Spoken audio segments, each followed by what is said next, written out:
வரவை விட செலவு தான் அதிகமாக பண்ணுறாங்க தமிழ்நாடு. ஃபஸ்ட்டு வந்து இந்த கடனை பற்றி பேசுகிறவங்களுக்கு நிறைய பேருக்கு பேசுகிற தகுதியே கிடையாது. 8,000 rupees ப்ரோக்ராம் வந்து ரொம்ப நல்ல ப்ரோக்ராம். ஏன் சொல்ல வரேன்னா, நிறைய டைம் வந்து முக்கியமாக இந்த ரைட் விங்கில் இருக்காங்க இல்லையா, இது வந்து ஃப்ரீ பீஸும்பாங்க. ஆமாம், ஏடிஎம்கேல பெரும்பாலும் சொல்ல மாட்டாங்க. ஏன்னா அவங்களும் ஒரு மாற்று சக்தி வரணும், ஒரு மாற்றம் வேண்டும் அப்படின்னு நினைக்கக்கூடிய இளைஞர்கள் 100 இளைஞர்களை ஒரு பஸ்ஸை போட்டு இந்தியாவில் இருக்கக்கூடிய மற்ற மாநிலங்களுக்கு டூர் மாதிரி அனுப்பி வைக்கணும். அதுக்கப்புறம் அவங்கள ஒரு பேட்டிகள் அவங்களுக்கு உண்மையாலுமே ஐ ஓப்பனிங்காக இருக்கும். நார்த்ல இருந்து படப்படையாக கிளம்பி சவுத் இந்தியா நம்ம தமிழ்நாட்டுக்கு வந்து வேலை பண்ணுறாங்கன்னு சொன்னாலே என்ன அர்த்தம்? இங்கே வேலை இருக்கிறதுனால தானே வராங்க. வேலை இல்லைன்னா எப்படி வருவாங்க? அது ஒரு ரொம்ப காமன் சென்ஸ். இது நீங்கள் டேட்டாலாம் போய் படிக்க வேண்டிய அவசியம் இல்லை. புதுசாக வந்திருக்க சில கட்சிகள் என்ன பண்ணுறாங்கன்னா, அவங்க சொல்கிற கொள்கையிலிருந்து ஆரம்பித்து ரொம்ப வீக்காக இருக்கு. நான் அதை படிக்க சில சமயத்தில் எனக்கு சிரிப்பாக வருது. ஏஐ மினிஸ்ட்ரி ஒன்று ஆரம்பிக்கிறோம் வைக்கலாம் அப்படின்னு சொல்கிறாங்க. ஏஐ யூனிவர்சிட்டி கொண்டு வரோன்றாங்க. ஏஐக்குன்னு காலேஜ் கொண்டு வரலாம். புரியுதுங்க? அது இந்த மாதிரி ஒரு பேசிக்கான புரிதல் இல்லாமல்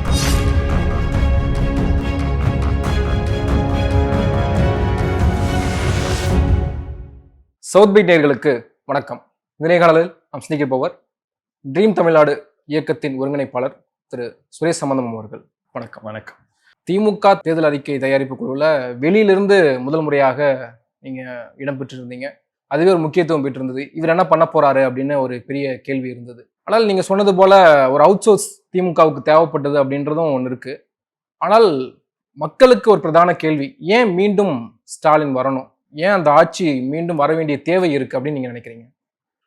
ஸோ முக்கியமாக வந்து நம்ம வந்து தமிழ்நாடு வந்து இன்னைக்கு இந்தியாவிலே ஒரு நம்பர் 1 மாநிலமாக உருவாகிருக்கு.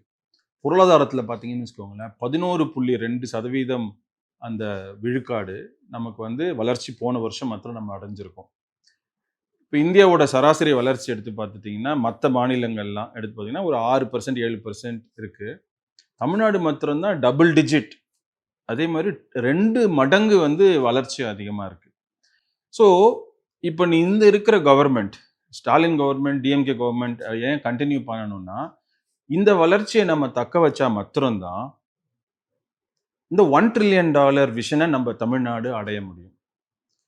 ஏன்னா இந்த கவர்மெண்ட் வந்து அதுக்கு உண்டான ப்ராசஸ், ஃப்ரேம் ஒர்க் அதெல்லாம் வந்து மாஸ்டர் பண்ணிட்டாங்க. இந்த லாஸ்ட் 4-5 இயர்ஸில் கைடன்ஸ் தமிழ்நாடு மாதிரி நிறைய ஆர்கனைசேஷன் வந்து யுஎஸ் எல்லாம் போய் ப்ராஜெக்ட் எப்படி கொண்டு வர்றது, அது எல்லா ப்ராசஸையும் கரெக்டாக கிராக் பண்ணி வச்சுட்டாங்க.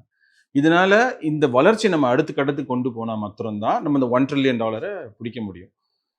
ஆனால் இதனால பொதுமக்களுக்கு என்ன பெனிஃபிட் அப்படின்னு பார்த்தீங்கன்னா, இந்த பணம் வந்து ஏதோ பெரிய இண்டஸ்ட்ரீஸ் உருவாக்குறோம், அதனால பணக்காரங்க வந்து அவங்களுக்கு போய் சேரும்ன்ற மாதிரி நம்ம நினைக்க முடியாது. குறிப்பாக இந்த தேர்தல் அறிக்கையில் என்ன பண்ணியிருக்கோம் அப்படின்னு கேட்டிங்கன்னா, பெரிய இண்டஸ்ட்ரீஸ்ல இருந்து அந்த பணம் எப்படி பொதுமக்கள் கைகளுக்கு கடத்த முடியும் அப்படின்னு பார்த்தீங்கன்னா, கொண்டு போக முடியும் அப்படின்னு பார்த்தீங்கன்னா, நடுவில் எம்எஸ்எம்இஸ்க்கு வந்து மிகப்பெரிய அளவில் ஒரு புத்தாக்கம் வந்து ஏற்படுத்தியிருக்கிறாங்க. அங்கே வந்து ஒரு 5 லட்சம் கோடி அளவுக்கு இன்வெஸ்ட்மெண்ட்டை எம்எஸ்எம்இஸ்ல கொண்டு வந்தோம்னா, இந்த பெரிய கம்பெனிஸ்லேருந்து கான்ட்ராக்ட்ஸை வந்து இந்த எம்எஸ்எம்இஸ் எடுத்து அதில் வந்து சாதாரண மக்கள் வேலைக்கு போக முடியும், நிறைய மக்கள் வேலைக்கு போக முடியும். அப்போ அவங்களுக்கு சம்பளம் கிடைக்கும். அது வழியாக அவங்களுடைய பொருளாதார முன்னேற்றம் மிகப்பெரிய அளவில் இருக்கும். கிட்டத்தட்ட வந்து நம்மளுடைய கோல் என்ன அப்படின்னு கேட்டிங்கன்னா, ஒரு குடும்பத்துடைய சராசரி வருமானத்தை மாதத்துக்கு ஒரு 50,000லேருந்து 60,000 ரூபா அளவுக்கு எப்படி கொண்டு போகிறது. தமிழ்நாட்டுடைய குடும்பத்தோட சராசரி வருமானம் வந்து 50,000லேருந்து 60,000 ரூபாய்க்கு எப்படி கொண்டு போகிறது அப்படிங்கிறது தான் நம்மளுடைய குறிக்கோள். ஸோ இந்த நம்ம ஜிடிபி வளர்ச்சி இந்த 11.2% அப்படிலாம் பேசுகிறோம்னா, ஏதோ நமக்கும் அதுக்கும் சம்மந்தம் இல்லாத ஒரு நம்பர் மாதிரியே பொதுமக்கள் மனசில் இருக்கு. ஆனால் அது வளர்ச்சி அப்படி அடைஞ்சிச்சுன்னா பொதுமக்களுக்கு தான் அது மிகப்பெரிய பெனிஃபிட் கிடைக்கும். ஏன்னா அவங்க குடும்பத்தோட வருமானம் மாசம் 50,000 ரூபாய் 60,000 ரூபாய் அளவுக்கு உயரும். அதுதான் நம்மளுடைய குறிக்கோள். அதனாலதான் இந்த கவர்மெண்ட் தொடரணும் அப்படின்னு நான் எதிர்பார்க்கிறேன். இதுல நீங்க சொன்னது போல ஜிஎஸ்டிபி வந்து நம்ம அதிகப்படுத்தியிருக்கோம், 50% வளர்ச்சி அப்படின்னு சொல்லப்படுது.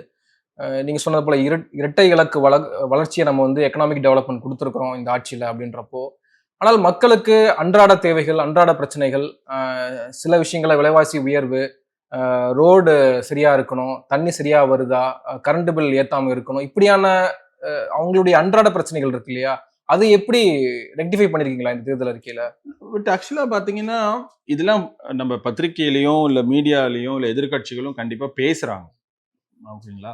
பட் எல்லாமே நம்ம வந்து ஒரு ஒப்பீடு இல்லாம அது தப்பா ரைட்டா ஒரு விஷயம் வந்து நல்லா பண்றோமா இல்ல சரியா பண்ணலையா அப்படிங்கிறது எப்படி நம்ம தீர்மானிக்கிறது அப்படின்னு பார்த்தீங்கன்னா, எதோடையாவது நம்ம ஒப்பிட்டு பார்க்கணும். உதாரணத்துக்கு நான் வந்து உயரமா இருக்கிறேன், இல்ல குள்ளமா இருக்கேன் அப்படின்னு நான் தெரியணும்னு வச்சுக்கோங்களேன். நான் எப்படி கண்டுபிடிக்கிறது அத? உங்க பக்கத்துல போய் நிக்கணும் நானு. இல்லையா? உங்க பக்கத்துல போய் நின்னா தான் எனக்கு கண்டுபிடிக்க முடியும். ஸோ எதோடையும் ஒப்பீடு இல்லாம அத கண்டுபிடிக்க முடியாது. ஸோ இப்ப தமிழ்நாட வந்து நம்ம ஒப்பீடு பண்ணணும். அப்ப எப்படி ஒப்பீடு பண்ணலாம் அப்படின்னு கேட்டீங்கன்னா, தமிழ்நாடு மாதிரி பெரிய மாநிலங்கள் இந்தியாவுல இருக்கு இல்லைங்களா? என்னென்ன பெரிய மாநிலம்? மகாராஷ்டிரா இருக்கு, கர்நாடகா இருக்கு, குஜராத் இருக்கு. இந்த மாரி ஒரு பெரிய மாநிலங்கள் இருக்கு. பழசுல வந்து ஒன்றுபட்ட ஆந்திரா இருக்கும்போது அது கொஞ்சம் பெரிய மாநிலமா இருந்துச்சு. இப்ப தெலுங்கானா, ஆந்திராவா பிரிஞ்சிருக்கு. பட் இருந்தாலும் இந்த மாதிரி மாநிலங்களோட நம்ம வெஸ்ட் பெங்கால் இருக்கு. இதெல்லாம் நம்ம கம்பேர் பண்ணலாம். இப்ப என்ன சொல்றாங்க ஜென்ரலாவே குஜராத் வந்து பயங்கரமா டபுள் இன்ஜின் எக்கானமி அது வந்து மோடி மாடல் அப்படிலாம் சொல்றாங்க இல்லையா? நீங்க அதோட கூட கம்பேர் பண்ணி பார்த்தீங்கன்னா, ஒவ்வொரு 2 விதத்துல கம்பேர் பண்ணி பார்க்கணும். ஒண்ணு வந்து எக்கனாமிக் இண்டிகேட்டர்ஸ் அப்படின்னு சொல்லுவோம். அதாவது பொருளாதார வளர்ச்சி. இன்னொன்னு வந்து சோஷியல் இண்டிகேட்டர்ஸ் அப்படின்னு சொல்லுவோம். சமூகத்தினுடைய வளர்ச்சி. ஓகேயா? இல்லைன்னா நம்ம வந்து சும்மா குறை சொல்லிக்கிட்டே இருக்கலாம். பட் ஆனா உண்மையான ஒரு ஒரு அசஸ்மெண்ட், ஒரு ஆய்வை நம்ம வந்து கண்டுபிடிக்கணும்னா, ஒரு வளர்ந்த மாநிலம் நாம என்ன நினைக்கிறோம்? இந்தியாவுல எல்லாருக்கும் ஒரே ரூல்ஸ் தானே. நம்ம இந்தியாவை தமிழ்நாட்டை கொண்டு போய் அமெரிக்காவோட போய் கம்பேர் பண்ண முடியாது. ஏன்னா அங்க இருக்கிற சட்டதிட்டங்கள், ரூல்ஸ், அவங்களுடைய எக்கனாமிக் ஸ்டேட்டஸ் வேற. தமிழ்நாடுங்கிறது தனிப்பட்ட ஒரு நாடு கிடையாது. தமிழ்நாடுங்கிறது இந்தியான்ற ஒரு கூட்டமைப்புக்குள்ளர இருக்கக்கூடிய ஒரு மாநிலம். அந்த இந்தியான்ற கூட்டமைப்பு நமக்கு ஒரு சட்டதிட்டங்களை விதிக்குது. உதாரணத்துக்கு நம்ம இஷ்டத்துக்குலாம் போயிட்டு கடன் வாங்கணும்னு நினைக்கிறோம்னு வச்சுக்கோ. உதாரணத்துக்கு இப்ப நான் வந்து தமிழ்நாடை ரன் பண்றேன்னு வச்சுக்கோங்க. உதாரணத்துக்கு சொல்றேன். நான் வந்து ஜிடிபியில 25% கிட்ட இப்போ வந்து டிஎம்கே கவர்மெண்ட் வந்து கடன் வாங்கி தமிழ்நாட்டை வளர்ச்சி பாதையில கொண்டு போக ட்ரை பண்றாங்க. நான் வந்து 100% கூட வாங்குவேன். ஏன்னா தமிழ்நாட்டுடைய வளர்ச்சியை மிகப்பெரிய அளவுல கொண்டு போகணும்னா நாம வெளியில இருந்து கூட கடன் வாங்கல. அதுக்குண்டான வளர்ச்சி நம்மளால கொண்டு போக முடியும் அப்படின்னா, இப்ப நான் வந்து கம்பெனி ரன் பண்றதுனால சொல்றேன். இப்போ ஒரு இனிஷியலா வந்து இப்போ ஒரு ஸ்டார்ட் அப்புக்குலாம் கொடுக்குறாங்கன்னு வச்சுக்கோங்களேன். திடீர்னு பார்த்தீங்கன்னா 100 கோடி ரூபாய் இன்வெஸ்ட்மெண்ட்டா கொடுப்பாங்க. அந்த கம்பெனியோட ஒர்த்தே 1 கோடி கூட இருக்காது. இல்லையா? கம்பெனியோட ஒர்த்தே 1 கோடி கூட இருக்காது. ஆனா 100 கோடி ரூபாய் இன்வெஸ்ட்மெண்ட் கொடுப்பாங்க. ஏன் அந்த 100 கோடி ரூபாய் இன்வெஸ்ட்மெண்ட் கொடுக்குறாங்கன்னா, அந்த கம்பெனி வந்து 1000 கோடி ரூபாய் பெருமான கம்பெனியா மாறுறதுக்கு உண்டான மிகப்பெரிய ஆப்பர்ச்சுனிட்டி இருக்கு. ஐடியா உங்ககிட்ட இருக்கும். அந்த மாதிரியான வளர்ச்சி அந்த கம்பெனில இருந்து உருவாகிறதுக்கு மிகப்பெரிய வாய்ப்பு இருக்கு. நான் தமிழ்நாடு அப்படிதான் பார்க்கிறேன்.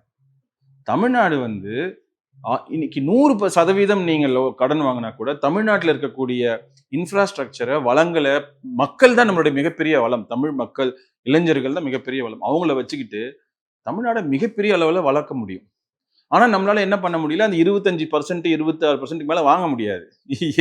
ஏன் வாங்க முடியாது அப்படின்னு கேட்டீங்கன்னா, ஆர்பிஐ ரூல்ஸ் அண்ட் ரெகுலேஷன்ஸ் இருக்கு. அப்பதான் இந்த ஒன்றிய கட்டுப்பாடுகள் இருக்கு.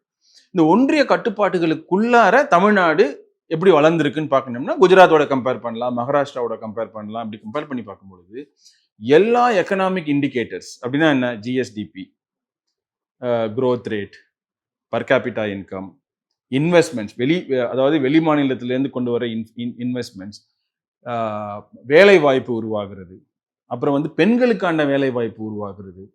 இந்த மாதிரி எல்லா economic indicators, MSME development, number of factories, number of services companies, இது மாதிரி எக்கனாமிக் இண்டிகேட்டர்ஸ். இன்னொன்று வந்து சோஷியல் இண்டிகேட்டர்ஸ். அப்படின்னா என்ன?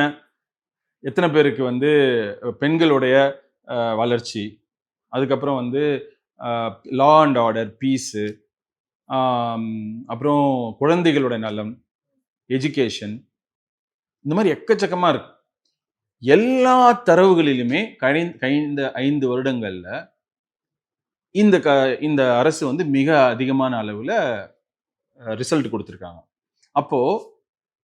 இப்போ நான் நல்லா பண்ணிட்டேன்னு வச்சுக்கோங்களேன், எனக்கு தான் நீங்க திருப்பி வாய்ப்பு கொடுக்கணும். அப்ப நல்லா பண்றதுக்கு வந்து எனக்கு ஒரு மோட்டிவேஷனே இல்லை இல்லையா?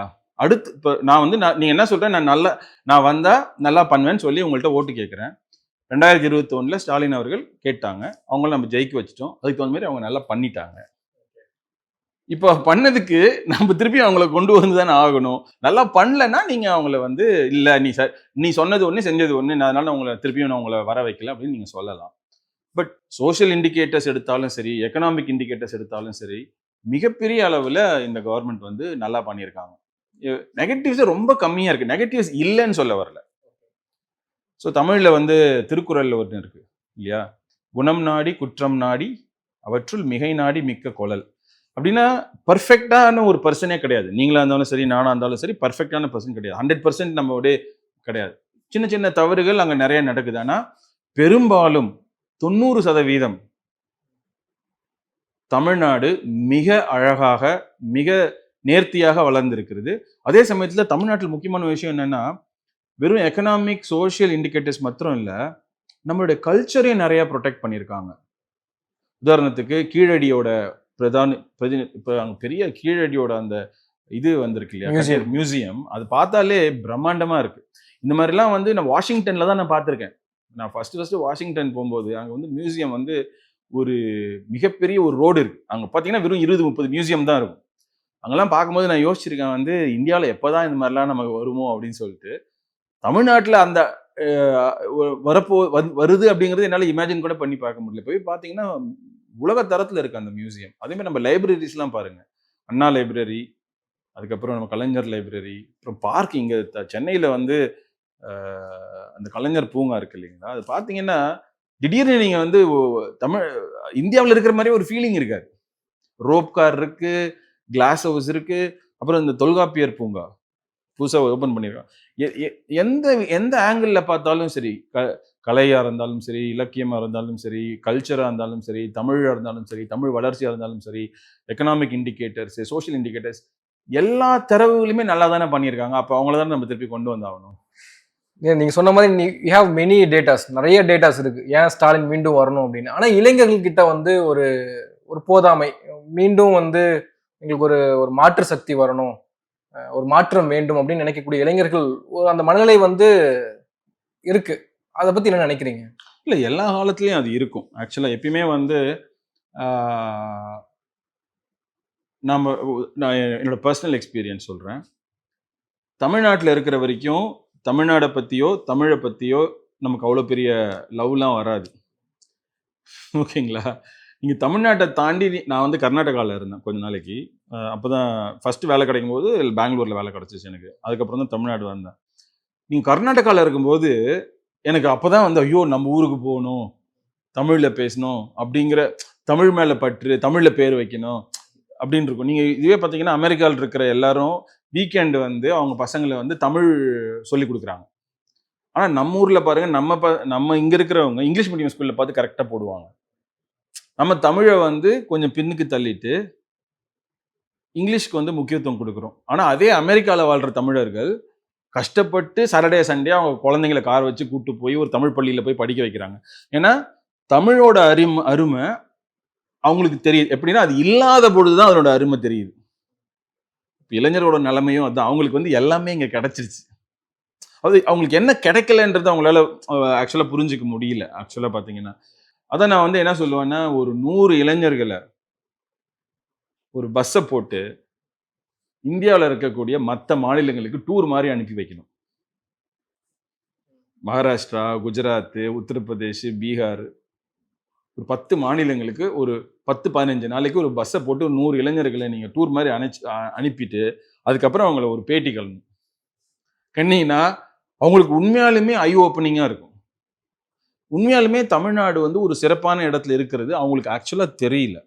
பாதி நேரம் ஏன் அவங்களுக்கு தெரியலன்னா, தமிழ்நாட்டை விட்டு போகும் பொழுது அவங்க நார்த் இந்தியா நோக்கி போக மாட்டேங்கிறாங்க. இப்ப நம்ம தமிழ்நாட்டை விட்டு வெளியில போறோம்னு வச்சுக்கோங்களேன். எங்க போறோம்னா டூர் போறதா இருந்தா கூட சிங்கப்பூர் போறோம், இல்ல மலேசியா போறோம், தாய்லாந்து போறோம். வேலைக்கு போறதா இருந்தா லண்டன் போறோம், அமெரிக்கா போறோம், இப்படி துபாய் போயிடுறோம். நார்த் இந்தியா நோக்கி நம்ம போறது இல்லை. அப்ப நம்மளோட கம்பேரிசன் வந்து இந்தியாவில் இருக்கக்கூடிய மற்ற மாநிலங்களை விட தமிழ்நாடு கிட்டத்தட்ட 2 மடங்கு அதிகமா இருக்கு, நல்லா பண்ணிருக்கு அப்படிங்கிற புரிதலே நமக்கு இல்லை.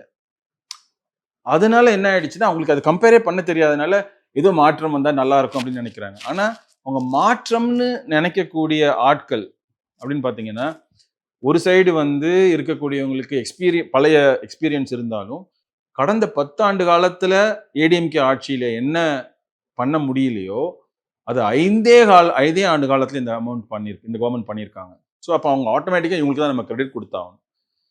இன்னொரு சைடில் புதுசாக வந்திருக்கிற சில கட்சிகள் என்ன பண்ணுறாங்கன்னா, அவங்க சொல்கிற கொள்கையிலிருந்து ஆரம்பித்து அவங்க சொல்கிற திட்டங்கள்லேருந்து ஆரம்பித்து, உதாரணத்துக்கு ஏஐ மினிஸ்ட்ரி ஒன்று வைக்கலாம் அப்படின்னு சொல்கிறாங்க. ஏஐ யூனிவர்சிட்டி கொண்டு வரோன்றாங்க. யூனிவர்சிட்டி ஏஐக்குன்னு யூனிவர்சிட்டி கொண்டு வர முடியுமான்னு தெரியல. யூனிவர்சிட்டின்றது பல்கலைக்கழகம். ஃபஸ்ட்டு யூனிவர்சிட்டினாலே ஏஐக்குன்னு காலேஜ் கொண்டு வரலாம், புரியுதுங்களா? அது இந்த மாதிரி ஒரு பேசிக்கான புரிதல் இல்லாமல் பேசுகிறாங்க. யூனிவர்சிட்டினா என்ன? பல்கலைக்கழகம்.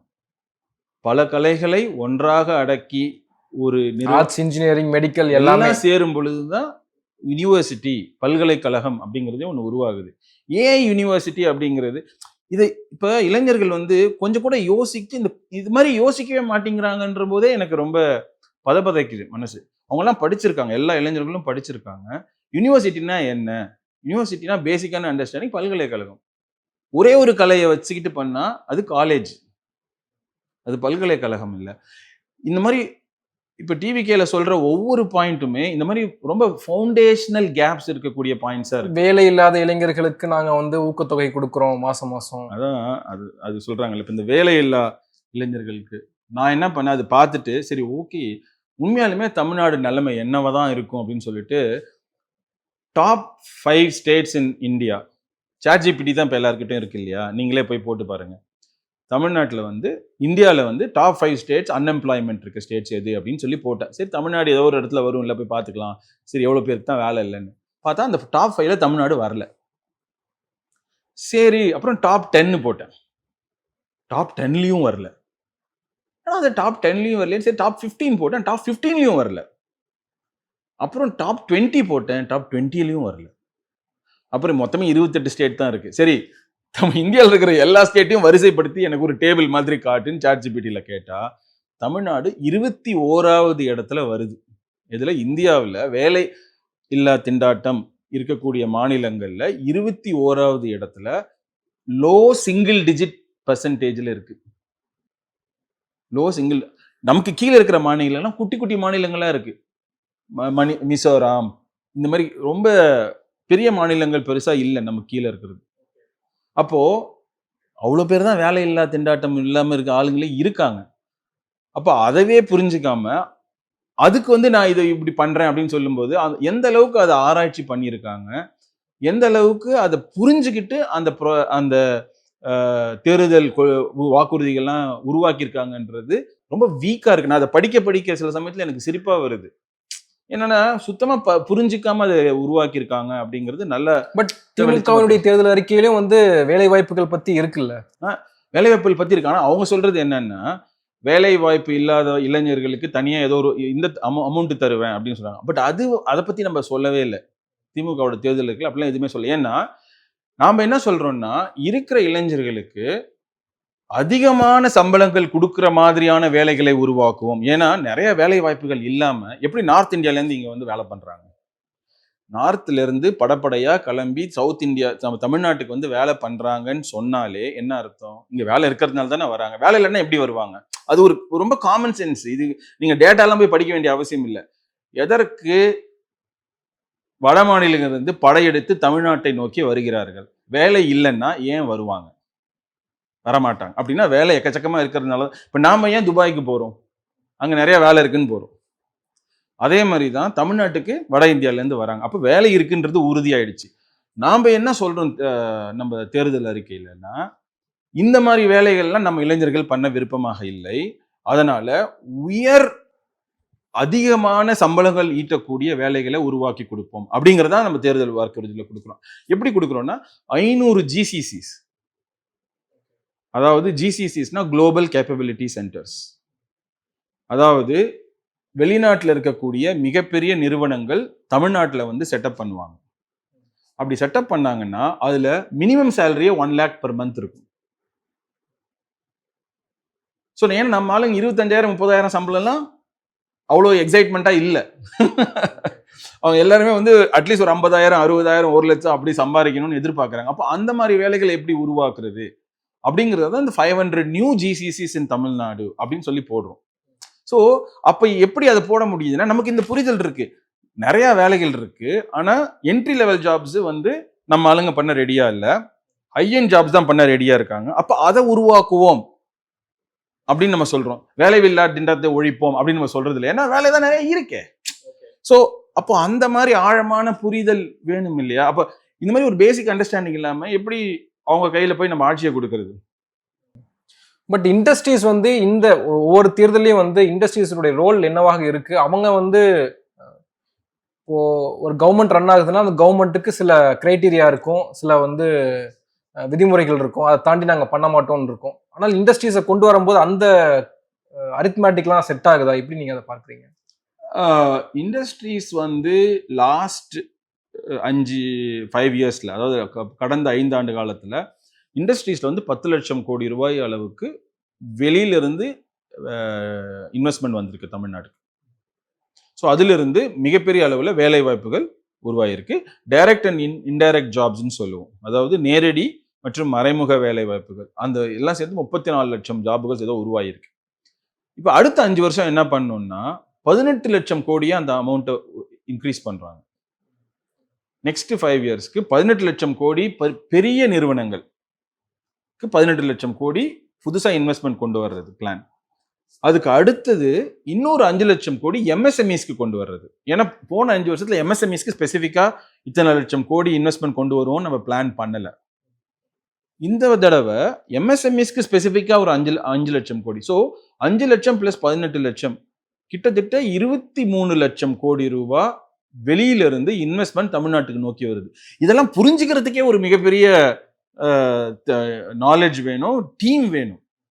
அதுதான் இந்த தேர்தல் அறிக்கையோட ஏன் திமுக தேர்தலுக்கு வந்து ஒரு ஹீரோ அப்படின்னு சொல்றாங்கன்னா, சாதாரணமா உருவாக்கப்படுறது இல்லை. எவ்வளவு பெரிய எக்ஸ்பர்ட்ஸ் எல்லாம் உட்காந்து பண்றாங்க. ஸோ பிடிஆர் இருக்காங்க, டிஆர்பி ராஜா இருக்காங்க, கனிமொழி மேம் லீட் பண்றாங்க, கவர்மெண்ட்ல இருக்கக்கூடிய எக்ஸிஸ்டிங் ஐஏஎஸ் ஆஃபீஸர்ஸோட ஃபீட்பேக்கு, செக்ரட்டரிஸோட ஃபீட்பேக்கு, எம்எல்ஏஸ், எம்பிஸ், நாங்கள் ஒரு 10 இடத்துக்கு போய் நேரடியாக மக்களை சந்திச்சு பேசினது, இவ்வளோ இன்டென்சிவா ஒரு தேர்தல் அறிவை உருவாக்குறதுனா வெறும் எலெக்ஷனை வின் பண்றதுக்கு மாத்திரம் இல்லை, ஒரு மேம்போக்கான ஒரு எக்ஸசைஸ் கிடையாது. இந்த தேர்தல் அறிக்கை உருவாக்குறதுங்கிறது ஒரு மேம்போக்கான ஒரு எக்ஸசைஸ் கிடையாது. ஒரு விஷனோட, ஒரு பேஷனோட தமிழ்நாட்டை அடுத்த கட்டத்துக்கு கொண்டு போகணும்ன்ற ஒரு குறிக்கோளோட. மற்றவங்க எல்லாம் ஏதோ வாக்குறுதி கொடுக்குற மாதிரி அள்ளி வீசுறாங்க. அப்படி பேசுறது, அப்படி பண்றது இல்லை. இப்போ நீங்களே சொன்னீங்க இல்லையா, இப்போ நான் வந்து திமுக கட்சியில எந்த பொறுப்புலையுமே இல்லை, ஆனா என்ன வெளியில இருந்து உள்ள கொண்டு போய் போட்டிருக்காங்க. அஃப்கோர்ஸ் டிராவிடியன் ஐடியாலஜியோட எம்பத்தைசர் நான். I like Dravidian ideology, but I am not in the party, right? அப்போ அதே மாதிரி சந்தானம் ஐஏஎஸ் இருக்காங்க. இவங்கெல்லாம் எதுக்கு உள்ள கொண்டு வரணும்னு அவங்க யோசிக்கிறாங்க. ஏன்னா தேர்தல் அறிக்கையை நல்லா பண்ணணும். ஏன் நல்லா பண்ணணும்? மக்களுக்கு அந்த பெனிஃபிட்ஸ் போய் சேரணும், தமிழ்நாடு அடுத்த கட்டத்துக்கு போகணும். இப்படி நினைச்சு ஆழமா அதுக்கு வேலை பண்றதே ஒரு பெரிய விஷயம் இல்லையா? அதுதான் ரொம்ப சிறப்பா இருக்கு. ஆக்சுவலா நீங்க ஐடி இண்டஸ்ட்ரியில இருக்கிறனால அந்த கேள்வி வைக்கிறேன். சில பேர் சமூக வலைதளங்கள் எழுதுனப்ப பார்க்க முடிஞ்சது. குறிப்பா வந்து சோகோவுடைய செமிகண்டக்டர் பிளான்ட் வந்து ஏன் சென்னையில இல்ல, அது ஏன் வந்து விட்டாங்க, அது ஏன் கர்நாடகா போச்சு, கூகுளோட அது நான் ஒன்னொன்னா சொல்றேன். ஜோஹோட செமிகண்டக்டர் பிளான்ட் நான் என்னோட நேரடியா நான் ஜோஹோவோட பேசியிருக்கேன். நீங்க கேட்டதுனால அது கரெக்டா சொல்றேன். நேரடியா ஜோஹோ ஆஃபீஸோட நேரடியா பேசியிருக்கேன். ஃபர்ஸ்ட் ஆஃப் ஆல் அது கர்நாடகாவில் போகலாம் இல்லை, ஆளுக்காலு சும்மா அறிக்கை விடுறாங்க. ஒரிசாலேருந்து ஒன்று விட்டாங்க, ஒரிசாவுக்கு நாங்கள் கொண்டு அவங்கவுங்க அதை ஒரு பிஆர் மாதிரி பண்ணி ஒரு இது கிரியேட் பண்றாங்க, மீடியாவில் வந்து ஒரு ஹைப் கிரியேட் பண்றாங்க. ஜோஹோ வந்து எனக்கு லாஸ்ட் நான் பேசின வரைக்கும் அந்த பிளானை ட்ராப் பண்ணிட்டாங்க. ஏன் ட்ராப் பண்ணிட்டாங்கன்னா 2 ரீசன்னு. ஒன்று, செமிகண்டக்டர் பிளான்ட் வந்து அன்காம்படிட்டிவா இருக்கு. அதாவது நம்மளால வந்து தாய்வான் மற்றும் சைனாவோட நம்மளால கம்பீட் பண்ண முடியுமா அப்படிங்கிறதுல ஒரு மிகப்பெரிய கேள்வி இருக்கு. ஹெவி கேபிட்டல் இன்வெஸ்ட்மெண்ட், அதே சமயத்தில் ஹெவி டெக்னாலஜி இன்வெஸ்ட்மெண்ட், அதோட நம்மளால கம்பீட் பண்ண முடியுமா அப்படிங்கிற ஒரு கேள்வி இருக்கு. 2வது மிகப்பெரிய கேள்வி, அது வந்து சுற்றுச்சூழலுக்கு மிகப்பெரிய கெடுதல் ஏற்படுத்தக்கூடியதா இருக்கிறதுக்கு வாய்ப்பு இருக்கு. எந்த விதத்துலன்னா நீர் ஆதாரங்கள், ஏன்னா அதுக்கு எக்கச்சக்கமா ஃப்ரெஷ் வாட்டர் தேவை. நீங்க இந்த செமிகண்டக்டர் இண்டஸ்ட்ரி போனோம்னா நிறைய வந்து நல்ல நீர் வந்து அதில் கொண்டு போகணும். அது வேப்பரைஸ் ஆகும் எக்கச்சக்கமா. அவ்வளோ வாட்டரை நம்ம பயன்படுத்தணும்னா என்ன ஆகும்னா பொதுமக்களுக்கு வந்து குடிக்கிறதுக்கு தண்ணி இல்லாமல் போகிறதுக்குலாம் வாய்ப்பு இருக்கு. ஆனால் தமிழ்நாட்டுக்கு வரும்போது நான் இங்கே என்ன ப்ரப்போஸ் பண்ணோம்னா, நீங்கள் சப்போஸ் நீங்கள் அந்த ஐடியாவை வந்து தமிழ்நாட்டில் நீங்கள் பண்ணுற மாதிரி இருந்தீங்கன்னா, இதுக்காக நாங்கள் கடல்ல இருந்து ஆர்ஓ பிளான்ட் போட்டு தமிழ்நாட்டோட இயற்கை வளங்களுக்கு நிதி ஆதாரங்களை பாதிக்காத மாதிரி நமக்கு கடல் இருக்கு இல்லையா, இதுக்கு கடல் கிடையாது. கர்நாடகாவில் வந்து கடல் கிடையாது. ஸோ நம்ம கடல் இருக்கு. கடல்ல இருந்து இந்த ஆர்ஓ பிளான்ட் இருக்கு இல்லைங்களா, போட்டிருக்காங்க மீஞ்சூர்ல எல்லாம் இருக்கு இல்லையா, அதே மாதிரி ஒரு பிளான்ட் போட்டு அதுல இருந்து டைரக்டா வாட்டர் சப்ளை பண்றோம். அந்த அளவுக்கு நாங்க பேசியிருக்கோம். ஸோ தமிழ்நாடு நம்ம அவ்வளவு சீக்கிரம் விட்டுலாம் கொடுத்துடவே மாட்டோம். ஸோ இந்த அளவுக்கு வந்து ஒரு பிசினஸை தமிழ்நாடு கொண்டு வர்றதுக்கு ஒர்க் பண்ணக்கூடிய ஒரு டீம் தமிழ்நாட்டில் இருக்கு. எக்ஸாம்பிள் இன்னொன்று, கூகுளோட ஏஐ கம்பெனி கூட சென்னைக்கு வரதா இருந்து அதுவும் வந்து வைசாக் போயிடுச்சு அப்படின்னும். கரெக்ட். அது வந்து அது வந்து ஒரு காம்படிட்டிவ் ப்ராசஸ். நம்ம சிலதை வந்து இப்போ வந்து ஒரு ப்ராஜெக்ட்டுக்கு பிட் பண்ற மாதிரி தான். இப்போ ஒரு டெண்டர் இருக்கு, ஒரு 5 கம்பெனிஸ் பிட் பண்ணும், ஒரு கம்பெனி வின் பண்ணும். அந்த மாதிரி நாமளும் பிட் பண்ணோம். 3 ஸ்டேட் பிட் பண்ணாங்க. ஆக்சுவலாக 4 ஸ்டேட் பிட் பண்ணாங்க. ஆந்திரா, தெலுங்கானா, கர்நாடகா, தமிழ்நாடு, அப்புறம் ஈவன் மகாராஷ்டிரா கூட கேட்டாங்கன்னு நினைக்கிறேன். ஸோ இந்த 4 ஸ்டேட்டுமே பிட் பண்ணாங்க. கடைசியில் வந்து அவங்க கூகுள்ன்ற அந்த நிறுவனம் வந்து அவங்க ஒரு டேபிள் போட்டு பார்ப்பாங்க, எந்த ஸ்டேட்டுக்கு போனால் என்ன பெனிஃபிட் இருக்கு அப்படி இப்படின்னு சொல்லி போய் பார்த்துட்டு அதுக்கு தகுந்த மாதிரி அதை அவங்க டிசைட் பண்ணிட்டாங்க. ஸோ அது ஒன்றும் செய்ய முடியாது. அது இதெல்லாம் வந்து சிலது வந்து நமக்கு கிடைக்காம, அதுக்கும் வந்து நம்ம அதுக்கு முயற்சி பண்ணலை அப்படிங்கிறது நம்ம நினைக்க முடியாது. மிகப்பெரிய அளவில் நம்ம டீம் முயற்சி பண்ணியிருக்காங்க. கைடன்ஸ் டீமு, டிஆர்பி ராஜா அவங்களுடைய மினிஸ்ட்ரியில இருந்து பயங்கரமா ஒர்க் பண்ணாங்க. அதில் டஃப் ஃபைட்டு தான். நம்ம டஃப் ஃபைட்டு கொடுத்தோம், அவங்க வேற ஏதோ சொல்லி அதை எடுத்துட்டு போயிருக்காங்க. So it is okay. சிலதான் நமக்கு வருது இல்லையா. இப்போ நம்ம வின் ஃபாஸ்ட் நம்ம வின் பண்ணிட்டோம் இல்லைங்களா. அப்போ அவங்க இதே வின் ஃபாஸ்ட்டுக்கு மகாராஷ்டிரா கம்பீட் பண்ணியிருப்பாங்க, அவங்க லூஸ் பண்ணிட்டாங்க. ஸோ அதே மாதிரி தான் சிலதெல்லாம் நம்ம வின் பண்ணுவோம். சிலது இப்போ நம்மள்ட்ட வந்து ஐஃபோன் மேனுஃபேக்சரிங் நம்மள்ட்ட நடக்குது, அது மற்ற ஸ்டேட் லூஸ் பண்ணிட்டாங்க. ஸோ சிலது நம்ம வின் பண்றோம், நம்ம நிறைய வின் பண்றோம், சிலதை நம்ம லூஸ் பண்றோம். அப்போ அது ஒன்றும் செய்ய முடியாது.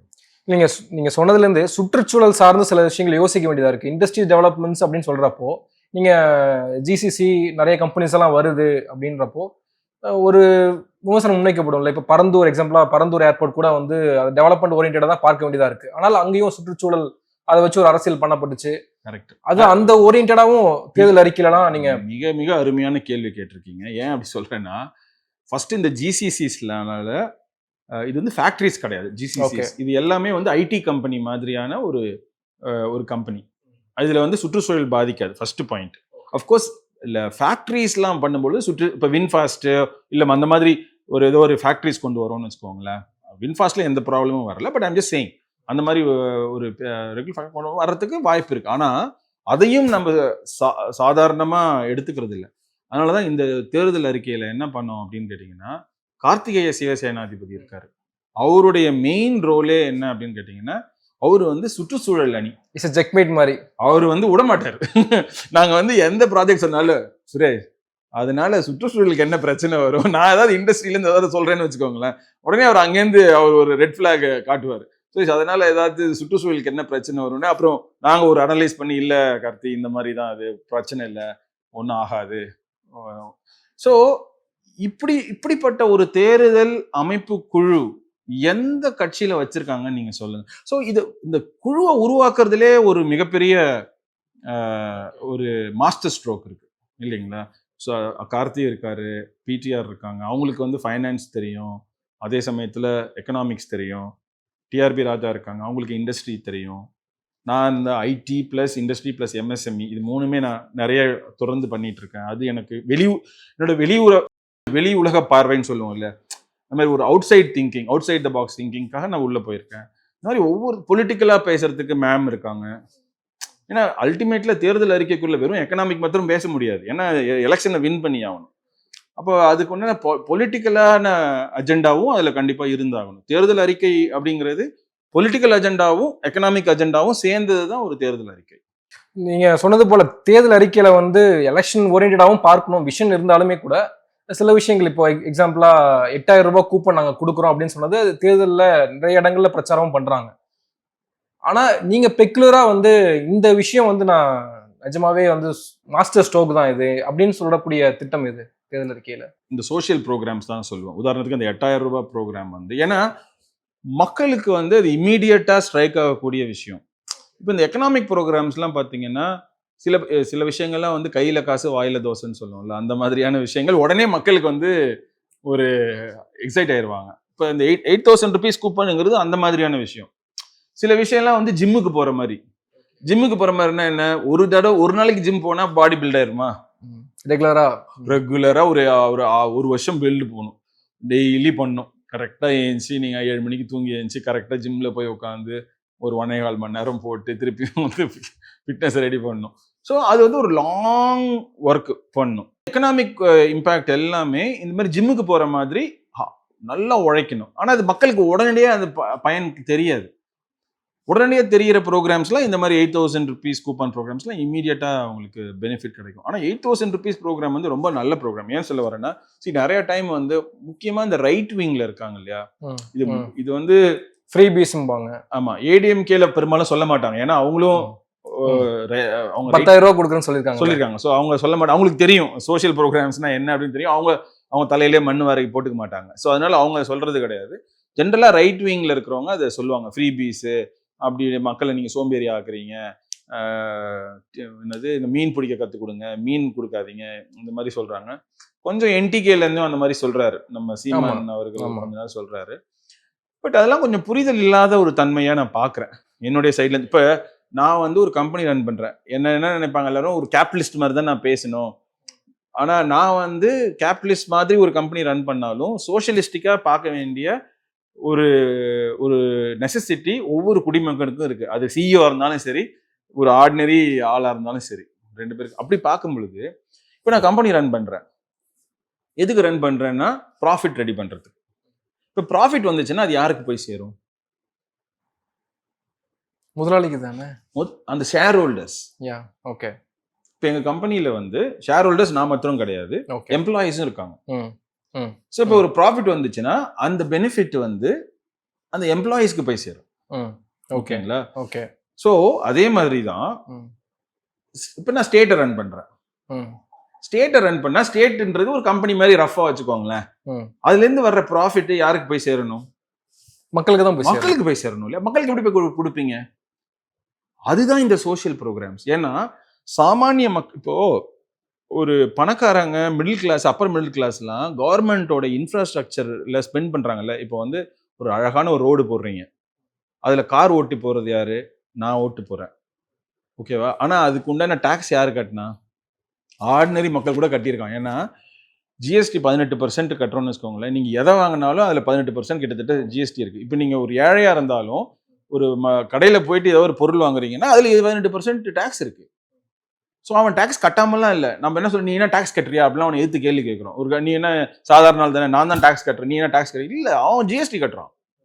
ஸோ அந்த ஜிஎஸ்டி வந்து கிட்டத்தட்ட 25,000-30,000 கோடி ரூபாய் கட்டுறாங்க அவங்க சாதாரண மக்கள்.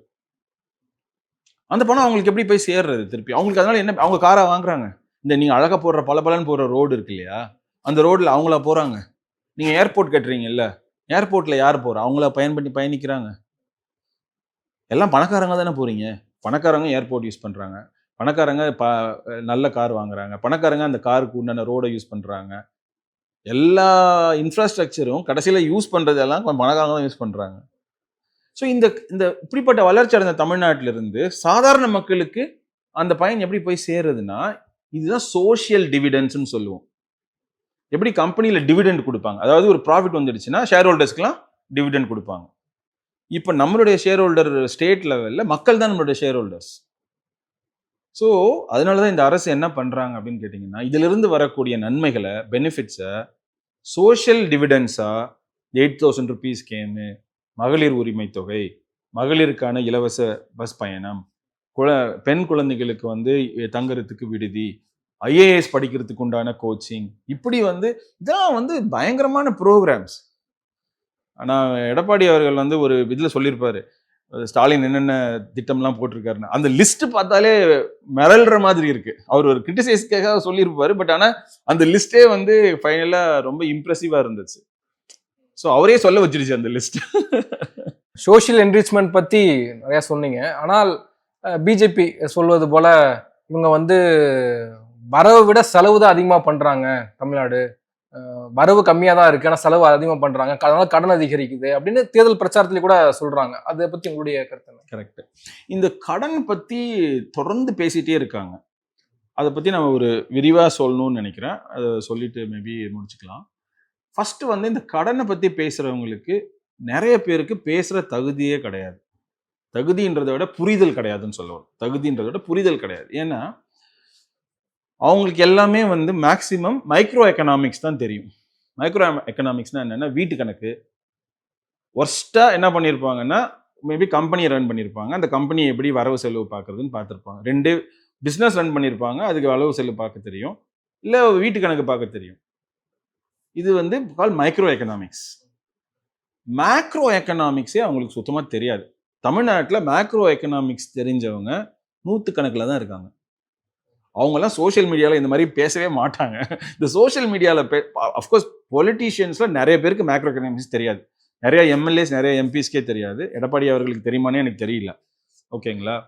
இப்போ நம்ம திமுக கழகத்தில் பார்த்தீங்கன்னா பிடிஆர் அவர்கள், தங்கம் தென்னரசு, இந்த மாதிரி ஆளுங்கள்லாம் வந்து they are really knowledgeable on macro economics and they have a team. தமிழ்நாட்டில் பார்த்தீங்கன்னா அந்த ஃபர்ஸ்ட் பிடிஆர் அவர்கள் வந்து அந்த 5 ஃபைனான்ஸ் மினிஸ்டர் இருக்கும்போது 5 இவங்களாம் வச்சு பண்ணாங்க. அவங்களாம் இன்டர்நேஷ்னலி அக்ளைம்டு எக்கானமிஸ்ட்.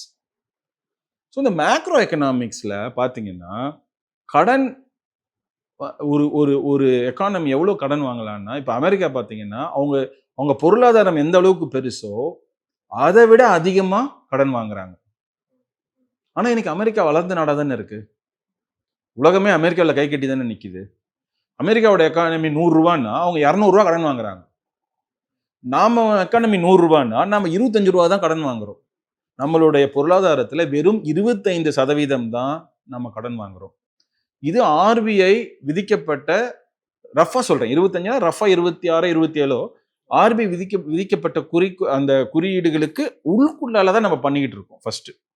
அதனால நம்ம எந்த விதத்திலையுமே வந்து தவறான இது பண்ணவே இல்லை. ஒண்ணு. ரெண்டாவது, இப்போ எனக்கு வந்து 1 லட்ச ரூபா சம்பளம்னு வச்சுக்கோங்களேன். உதாரணத்துக்கு ஒரு மிடில் கிளாஸ்ல நான் இருக்கேன், எனக்கு 1 லட்ச ரூபா சம்பளம். ஆனா 50 லட்ச ரூபா கொடுத்து எப்படி நான் வீடு வாங்குறேன்? நீங்க என்ன சொல்லலாம், 1 லட்ச ரூபா தானே உனக்கு சம்பளம், நீ 50 லட்ச ரூபா சேவ் பண்ணு, உனக்கு 50 லட்ச ரூபா வந்ததுக்கு அப்புறம் நீ அந்த வீடை வாங்க வேண்டியதானே.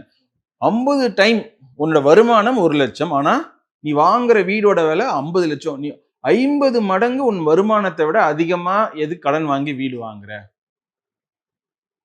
அப்படின்னு கேட்கலாம் இல்லையா?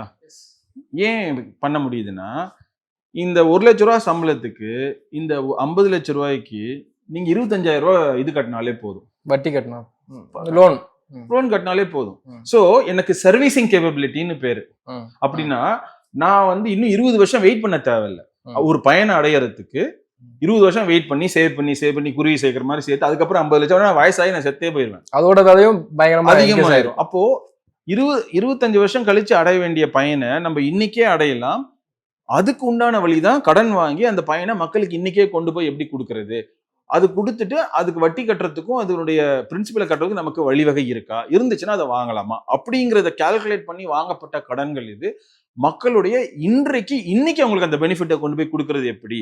நான் நல்லா சம்பாரிச்சு சேவ் பண்ணி எல்லாத்தையும் சரி பண்ணிட்டு அதுக்கப்புறம் மக்கள்கிட்ட கொண்டு போய் கொடுக்குறேன்னா அதுக்குள்ள அவனுக்கு வாழ்க்கையே முடிஞ்சு போயிடும். ஸோ இதெல்லாம் புரியாதம பேசுறாங்க. ஆக்சுவலா நம்ம பண்றது மிக சரியா பண்ணிக்கிட்டு இருக்கோம். இதுல இந்த கடனை பத்தி தெரியாதவங்க பேசாம இருக்கிறது நல்லது, விஷயம் தெரிஞ்சவங்க பேசுறது ரொம்ப நல்லது. நம்ம வந்து நீங்க ஒண்ணுமே இல்லை, இப்ப எல்லாருக்கும் ChatGPT வந்துருச்சு இல்ல, நீங்க தமிழ்நாடு கடன் நல்லதா கெட்டதா கரெக்டா போயிட்டு இருக்கா நீங்க கேட்டு பாருங்க. எல்லாம் தமிழ்நாடு பண்ற எந்த கொஸ்டினுக்கு நீங்க ChatGPTல போய் கேளுங்க, அது கிளியரா சொல்லும். ஏன்னா நான் அதெல்லாம் பண்ணிட்டு தான் வரேன். ஓகே, நன்றி. நிறைய விஷயங்களை தெளிவுபடுத்திருக்கீங்க. உங்க நேரத்துக்கு மிக்க நன்றி. நன்றி, வணக்கம்.